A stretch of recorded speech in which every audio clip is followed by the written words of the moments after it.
যারা 2025 সালে উচ্চ মাধ্যমিকে দর্শন পরীক্ষা দেবে এই প্রশ্নটা 8 মার্কে 100% কমন গ্যারেন্টি লিখে দিলাম।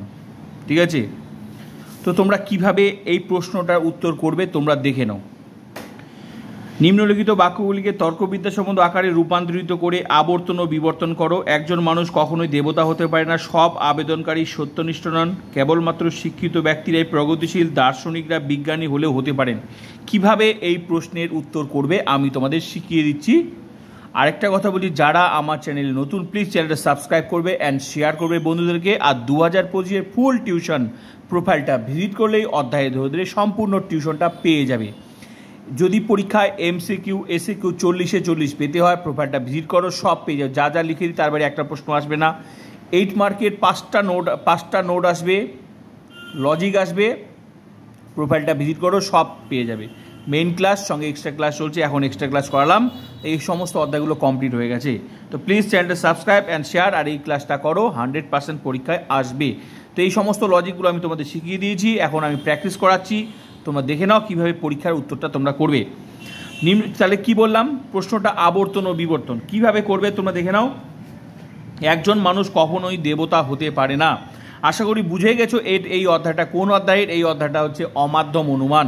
এখান থেকে নোটও আসবে, লজিকও আসবে, তো সব আমি কমপ্লিট করে দিয়েছি তোমাদের। তো একজন মানুষ কখনোই দেবতা হতে পারে না। সবার আগে আমাদেরকে কি করতে হবে, তাহলে সবার আগে আমাদেরকে বচন করতে হবে। তারপর কি করতে হবে, আবর্তন ও বিবর্তন করতে হবে। একজন মানুষ কখনোই দেবতা হতে পারে না, এটা কোন বচন হবে, এটা কিন্তু ই বচন হবে। কোনো মানুষ নয় দেবতা। সবার আগে আমি বচনগুলো বলে দিচ্ছি, তারপর আমি করতেছি তোমাদের আবর্তন ও বিবর্তন কিভাবে করতে হবে। তারপর সব কখনোই নয়, এই যে কখনোই যে নয় সেটা কি বচন অধ্যায়ে শিখিয়েছি, আগেও বলেছি। ফিলোসফিতে প্রত্যেকটা চ্যাপ্টার রিলেটেড। যদি তোমার 80তে 80 পেতে হয়, সিরিয়ালি যেভাবে ক্লাসগুলো করিয়েছি, ফুল টিউশনটা পড়িয়েছি, লজিক নোট যা যা লিখে দিয়েছি সেগুলো করতে হবে। যেমন এই যে বচনটা, এটা তো বচন অলরেডি বচন অধ্যায় পেয়ে যাবে, কিভাবে বচনগুলো হচ্ছে সব শিখিয়ে দিয়েছি। কখনোই নয় যেখানে থাকবে সেটা ই বচন। তাহলে কি হবে, মানুষ কখনোই দেবতা হতে পারে না, তার মানে কি এটা ই বচন। কোনো মানুষ নয় দেবতা, ই বচন হয়ে গেল বচনটা। এবার নেক্সট হচ্ছে সব আবেদনকারী সত্যানিষ্ঠ নন। এটা কোন বচন, সবের সাথে নয় আছে, ভালো করে দেখবে বচন অধ্যায়ে ও বচনে লেখা আছে, ও বচনে বিশেষ নিয়ম লেখা আছে, এ বচনে সকল সব সমস্ত যে কেউ যে কোনো সর্বদা প্রত্যেক এই যে শব্দগুলো সঙ্গে নাবাচক থাকলে সেটা ও বচন হয়ে যায়। তাহলে এটা কোন বচন হলো, ও বচন। তাহলে উত্তরটা কি হবে, কোনো কোনো আবেদনকারী নন সত্যানিষ্ঠ। ক্লিয়ার, ও বচন হয়ে গেল। তারপর এটা আমি আগে বচনটা বলে দিচ্ছি, তারপর আমি তোমাদেরকে করে দিচ্ছি কিভাবে করতে হবে আবর্তন বিবর্তন। বচন ছাড়া ফিলোসফিতে সম্ভব না। আর বারবার করে বলছি, তোমরা বারবার করে আমার প্রোফাইলটা ভিজিট করে বচন অধ্যায়ে আগে ক্লাসগুলো ভালো করবে, কারণ তারপরেই কিন্তু বাকি অধ্যায়গুলো করবে। নাহলে ফিলোসফিতে লজিক কিছুই বুঝতে পারবে না বচনের ক্লাস যদি আমার ভালোভাবে না। ক্লাস বলতে কি যা লিখে দিয়েছি খাতার মধ্যে লিখে নেবে, ঠিক আছে। তারপর কেবলমাত্র শিক্ষিত ব্যক্তি এই প্রগতি, যে কেবলমাত্র আছে, এই কেবলমাত্র থাকলে উদ্দেশ্য বিধেয় চেঞ্জ হয়, এটা হচ্ছে এ বচন হবে। নিয়মে বলে দিয়েছি, এ বচনে বিশেষ নিয়মে দেখবে লেখা আছে সুন্দর করে। তাহলে কি হবে, সকল প্রগতিশীল ব্যক্তি হন শিক্ষিত ব্যক্তি। ক্লিয়ার। নেক্সট হচ্ছে দার্শনিকরা বিজ্ঞানী হলেও হতে পারেন। এই যে হলেও হতে পারেন, এটা হতে পারেন, এটা কোন বচন, তার মানে কিছু কিছু হতে পারেন। এই কিছু কিছুটা কার নিয়মে আছে, আই বচনের নিয়ম আছে। তোমরা দেখবে কোনো কোনো কিছু কিছু এখানে কিছু কিছু শব্দটা লুকানো, হতে পারেন মানে কি, তার মানে কিছু কিছু এই কিছু কিছু শব্দটা কার, আই বচন নিয়ম। তোমরা ভালো করে দেখবে কোনো কোনো কিছু কিছু অধিকাংশ বেশিরভাগ প্রায় সাধারণত এই যে শব্দগুলো সঙ্গে হ্যাবাচক থাকলে সেটা আই বচন হয়। তাহলে এটা মিলে গেছে। তাহলে উত্তরটা কি হবে, কোনো কোনো দার্শনিক হন বিজ্ঞানী। ক্লিয়ার, বচন ক্লিয়ার হয়ে গেল। তো এই যে বচন, এখানে শুধু কি বচন করলে কি তোমরা পরীক্ষার নাম্বার পাবে না, বচনটা করলে শুধু তোমরা 1 নাম্বার পাবে, আর 1 নাম্বার পাবে না। তাহলে আর 1 নাম্বার নিতে গেলে কি করতে হবে, এটা হচ্ছে এই লজিকটা করতে হবে, তবেই তোমরা আর 1 নাম্বার পাবে।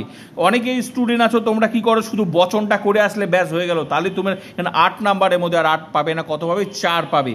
তো এই জন্য বলছি শুধু বচন শিখলে হবে না, প্রত্যেকটা চ্যাপ্টারের লজিক আলাদা আলাদা। তো এই যে শুরুতে বচন শেখানো হয়ে গেছে, তারপরে নতুন নতুন লজিক। এই জন্য বলছি বচন যদি ভুল না করতে হয়, তাহলে বচন অধ্যায় যেভাবে বচন শিখিয়েছি বচনগুলো করো, আর জীবনে তোমাদের বচন ভুল হবে না। এই যে বচনগুলো আমি বললাম না, এগুলো তোমরা নিজেরাই দেখা মাত্রই তোমরা বচন সঠিক বচন করতে পারবে। আশা করি বুঝতে পেরেছো। তাহলে চলো এবার উত্তরটা করতে হয় কিভাবে। তাহলে প্রথমত বচন করতে হবে, এই বচনটা করে নিই। এই বচনটা আমি বললাম, তাহলে এটা কোন বচন হবে, 1 নম্বরের প্রশ্নটার উত্তর হবে কোনো মানুষ নয় দেবতা। ঠিক আছে,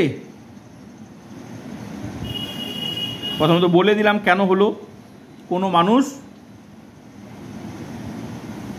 খাতার মধ্যে লিখে নেবে যদি 80-তে 80 পেতে হয়, কোনো মানুষ নয়, আর সঙ্গে ফুল টিউশনটা করে নেবে। ই বচন, এই যে কোনো মানুষ নয় দেবতা, এটা হলো কোন বচন? ই বচন হলো। তো ব্র্যাকেটে আমরা কি লিখবো? ব্র্যাকেটে আমরা লিখবো মূল বচন, ঠিক আছে, মূল বচন, ব্যাস মূল বচন লিখলাম। এবার কি হয়ে গেল আমাদের?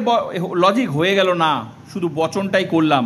এবার আমাদের করতে আবর্তন ও বিবর্তন। তো এই লজিকগুলো আমি তোমাদেরকে কিভাবে শিখিয়েছিলাম? প্রথমে আবর্তন মানে মূল বচনটাই, যে মূল বচনটার আবর্তন করতে হবে। আর আবর্তনের নিয়ম কি? আবর্তনের নিয়ম এ বচনে আবর্তন ই, ই এর এ বচনে, সরি, এ বচনে আবর্তন আই, ই এর ই, আই এর আই, ও এর সম্ভব নয়। তাহলে এটা কোন বচন? ই বচন। তাহলে এর পরের লাইনটা কি হবে? ইতে হবে। তাহলে ই মানে কি? তার শুরুটা কি? কোনো। সিস্টেমেটিক তোমরা মেইন ক্লাসগুলো করে নেবে, আমি তোমাদের এক্সট্রা ক্লাস করাচ্ছি। এগুলো প্র্যাকটিস ছাড়া পরীক্ষার লজিক উত্তর দিতে পারবে না। কোনো হলো। তারপর কি? আবর্তনের নিয়ম প্রয়োগ করব, যেহেতু প্রথমে আবর্তন করতে হবে, কারণ বলেই দিয়েছে প্রথমে আবর্তন ও বিবর্তন। তাহলে প্রথমে কি? আবর্তন। তো আবর্তনের নিয়ম কি? উদ্দেশ্য চেঞ্জ করে দাও, দেবতাটাকে সামনে নিয়ে আসো। তার মানে কি হবে? কোনো দেবতা, তারপর কি? গুণটা যা আছে 9টা 9ই থেকে যাবে, তারপর কি? মানুষটা এদিকে আসবে।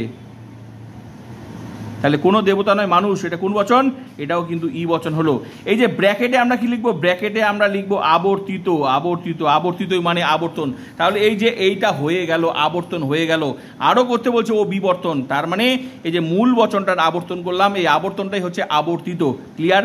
এবার এই যে মূল বচনটা, এই যে মূল বচনটাকে, এই যে ই বচনটাকে এবার বিবর্তন করবো। আর বিবর্তনের নিয়ম আমরা কি শিখেছি? বিবর্তনের নিয়মে শিখেছি এ বচনের বিবর্তন ই, ই এর এ, আই এর ও, ও এর আই। তার মানে ই আছে, তাহলে কি হবে? এ, এর পরের লাইনটা এ বচন হবে। আর এ বচন মানে কি? তার শুরুটা সকল, যখন যেটা বচন হবে তার শুরুটা সেটাই দিতে হবে, সেটা আমি তোমাদেরকে শিখিয়েছি সকল। এবার করব বিবর্তনের নিয়ম। বিবর্তনের নিয়ম কি? বিবর্তনের নিয়ম হচ্ছে উদ্দেশ্যবাদ উদ্দেশ্য উপাধি থাকবে, মানুষটা মানুষই থাকবে, মানুষ। তারপর এখানে কি? মানুষটা মানুষই থাকলো, উদ্দেশ্য থাকলো, তারপর গুণটা চেঞ্জ হবে, নয় আছে, এখানে হয় হবে। আর কি হবে? বিধপদে বিরুদ্ধপদ, দেবতা আছে, বিরুদ্ধপদ হবে, অযুক্ত করে দিলেই বিরুদ্ধপদ হয়ে যাবে, অদেবতা। ব্যাস কোন বচন? এটা এ বচন। ব্র্যাকেটে কি? ব্র্যাকেট হচ্ছে বিবর্তিত। ব্যাস এই যে এটুকু লিখলে 2+ মানে 2 নাম্বার তোমরা পেয়ে গেলে। এটুকু লিখলেই এই সিস্টেমের লজিকটাকে, মূল বচনটা আবর্তন, মূল বচনে বিবর্তন, এই সিস্টেমের লজিকটাই হচ্ছে 2 নাম্বার। এরকম করে 4টা করতে হবে, 4টা আসবে, তো একটা হয়ে গেল, 2 নাম্বার তোমরা পেয়ে গেলে। ক্লিয়ার?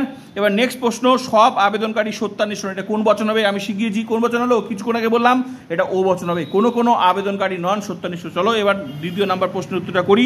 2 নাম্বারটা কোনো এলএফ দিতে হবে, ঠিক আছে? কোনো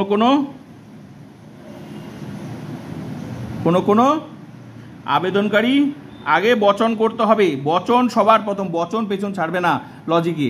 আবেদনকারী নন সত্যনিষ্ঠ, সত্য কি? নিষ্ঠা না নিষ্ঠ আছে? হ্যাঁ সত্যনিষ্ঠ। কোন বচন এটা? ও বচন হলো, ঠিক আছে? ব্র্যাকেটে আমরা কি লিখবো? ব্র্যাকেটে লিখবো মূল বচন। ক্লিয়ার? তাহলে কোনো আবেদনকারী নন সত্যনিষ্ঠ, ও বচন হয়ে গেল সবার প্রথম, ব্যাস বচন হয়ে গেল। তাহলে কি লজিক কমপ্লিট? না, শুধু 1 নাম্বার পেলে। আরেক নাম্বার পেতে গেলে এই লজিকটা করতে হবে, যেটা এই সিস্টেমে লজিকটা করলাম। তাহলে মূল বচনে আবর্তন করতে হবে, এটা কোন বচন? ও বচন। আর ও বচনে আবর্তন কি? সম্ভব নয়, আমরা জানি ও বচনে আবর্তন সম্ভব নয়। এই যে আমি যে লজিকগুলো, কথাগুলো বলছি, এগুলো তো আমার ক্লাসগুলো হয়ে গেছে, এটা আমি তোমার এক্সট্রা ক্লাস প্র্যাকটিস, পরীক্ষা যেভাবে প্রশ্ন আসবে, তো এই মেইন ক্লাসগুলো সব লিখে ডিটো ক্লাস করানো হয়ে গেছে। তো ওগুলো মেইন ক্লাস, প্রত্যেকটা অধ্যায়ের মেইন ক্লাসে একদম খাতার মতো সুন্দর করে লিখে দিয়ে খাতার মধ্যে লিখে নেবে ম্যাটেরিয়াল, ওটা মূল বিষয়বস্তু। মেইন ক্লাস না জানলে, না করলে, না খাতার মধ্যে লিখলে, বারবার করে খাতা দেখতে হবে। আর ব্যাস, মনে করো এখন তোমাকে যদি বলা হয় এই পদ্যটা পড়ো তো, গদ্যটা পড়ো তো, তাহলে তুমি কি করবে? না স্যার পড়তে পারবো না। কেন? আমি স্যার সরিয় সরা ক খ এগুলো কিছুই জানি না, একটা বই দেন পড়ি। সরিয় সরা ক খ শিখবা, তারপর কি এগুলো পড়বা? তো ওই বিষয়টা হচ্ছে সেরকম। এগুলোর বিষয়বস্তু কীভাবে, লজিক কীভাবে হচ্ছে, প্রত্যেকটা সিস্টেম সব একদম ডিটো লিখে নিয়ম প্র্যাকটিস সব করানো হয়ে গেছে। প্র্যাকটিসও হয়ে গেছে।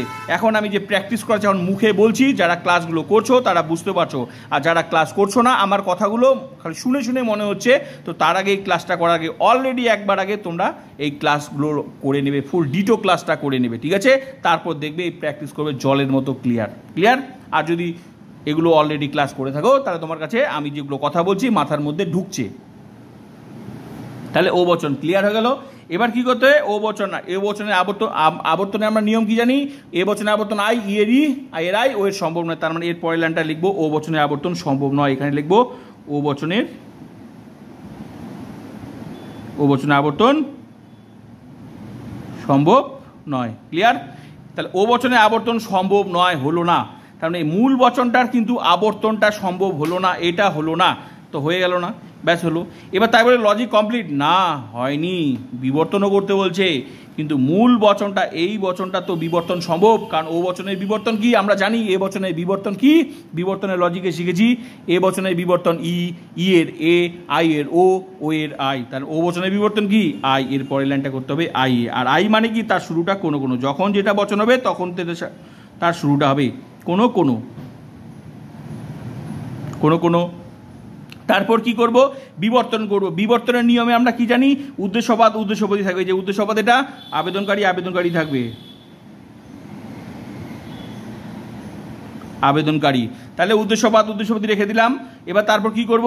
গুণটা চেঞ্জ করব, নন আছে কেন হন দিয়ে দেবো, ব্যাস। আর বিধপদে বিরুদ্ধ পদ সত্যানিষ্ঠ আছে, তার সামনে অযুক্ত করে দিলে একটু হাইপেন দিয়ে সত্যানিষ্ঠ হয়ে যাবে, ঠিক আছে? অসত্যানিষ্ঠ কোন বচন? এটা আই বচন, ব্যাস।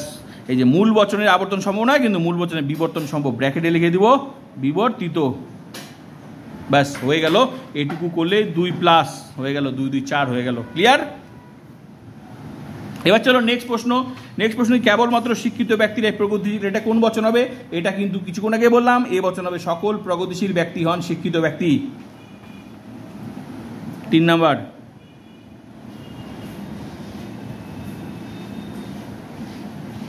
সকল প্রগতি, আর যাদের মাথায় ঢুকছে না তার কারণ আছে, কারণ এটা ফিলোসফি চ্যাপ্টার, সিরিয়ালি তোমাকে আসতে হবে, মাঝখানে ঢুকে গেলে মাথার উপর দিয়ে সব চলে যাবে। সিরিয়ালি ক্লাস করো, লজিক চ্যাপ্টার সিরিয়ালি ক্লাস করতে হবে। বচন অধ্যায়, বচনের বিরোধিতা, অমাধ্যম অনুমান, নিরপেক্ষ ন্যায়, প্রাকল্পিক বৈকল্পিক, সব একদম সিরিয়ালি ক্লাসগুলো করো, ঠিক আছে? নোটস থেকে শুরু করে যা লিখে লজিক সব করো। হ্যাঁ, তাহলে সকল প্রগতিশীল ব্যক্তি হন শিক্ষিত ব্যক্তি, তো ব্যক্তি এটা কোন বচন? এটা কিন্তু এ বচন, ব্র্যাকেটে লিখবো মূল বচন,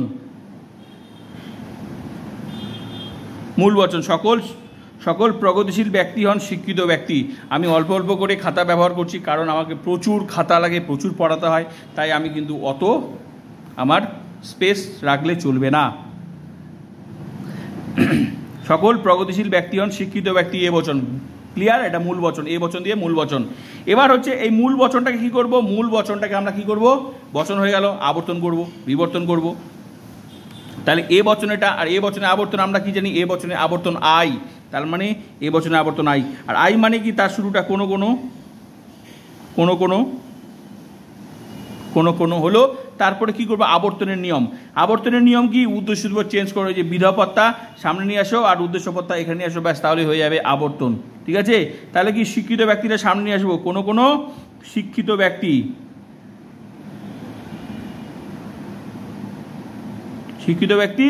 হনটা সংযোজকটা গুণই থাকবে, যা আছে তাই থাকবে, হন প্রগতিশীল ব্যক্তিটা এদিকে আসবে, প্রগতিশীল ব্যক্তি কোন বচন? এটা হলো কোনো শিক্ষিত ব্যক্তি প্রগতিশীল ব্যক্তি, এটা কোন বচন হবে? এ বচনে আবর্তন কি আই, এখানে আই, আর ব্র্যাকেটে কি লিখবো? ব্র্যাকেটে লিখবো আবর্তিত। এই আবর্তিতটাই মানে আবর্তন হয়ে গেল, মানে এই যে আবর্তনটা হয়ে গেল। এবার ও বলছে তার মানে মূল বচনটার, এই যে মূল বচনটার হয়ে গেল, মূল বচনটার আবর্তন হয়ে গেল, এবার মূল বচনটার বিবর্তন, এই বচনের বিবর্তন কি ই, মানে এর পরের লাইনটা এবার ই বচনে করতে হবে। ই মানে কি তার শুরুটা কোনো। এবার বিবর্তনের নিয়ম কি? উদ্দেশ্যপদী থাকবে, প্রগতিশীল ব্যক্তি প্রগতিশীলই থাকবে, যখন যেটা বলবে তখন সেটা নিয়ম প্রয়োগ করতে হবে।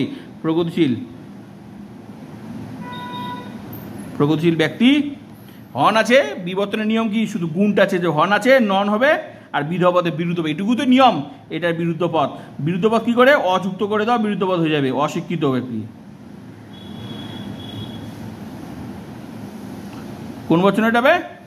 এ বচনে বিবর্তন কি? ব্র্যাকেটে কি? ব্র্যাকেটে বিবর্তিত। ব্যাস, এই যে মূল বচনের আবর্তন, মূল বচনের বিবর্তন, ব্যাস ক্লিয়ার। এটুকু লিখলে 2+, তার কত হলো? 3 × 6 হয়ে গেল। ক্লিয়ার? এবার চলো নেক্সট প্রশ্ন। দার্শনিকরা বিজ্ঞানী হলেও হতে পারেন, এটা কোন বচন হবে? কিছুক্ষণ আগে বললাম আই বচন। তাহলে কোনো দার্শনিক হন বিজ্ঞানী। 4 নম্বর প্রশ্নের উত্তর। কোনো এখানে এলেপটা দিতে হবে, হ্যাঁ। কোনো দার্শনিক হন বিজ্ঞানী। কোন বচন এটা? আই বচন। ব্র্যাকেটে কি? মূল বচন। ক্লিয়ার? কোনো দার্শনিক হন বিজ্ঞানী। এবার কি করব? আবর্তন করব, তারপর বিবর্তন করব। তো কোন বচন এটা? আই বচন। আর আই বচনে আবর্তন কি? আই বচনে আবর্তন আই। আর আই মানে তার শুরুটা কি? কোনো। এবার করবো আবর্তনের নিয়ম। আবর্তনের নিয়ম কি? উদ্দেশ্য চেঞ্জ করো, বিধটা সামনে নিয়ে আসো, উদ্দেশ্য এখানে আসবো, গুণটা 4, তাই এটুকুই হচ্ছে আবর্তনের নিয়ম। তার মানে বিজ্ঞানীটা সামনে নিয়ে আসবো, কোনো বিজ্ঞানী।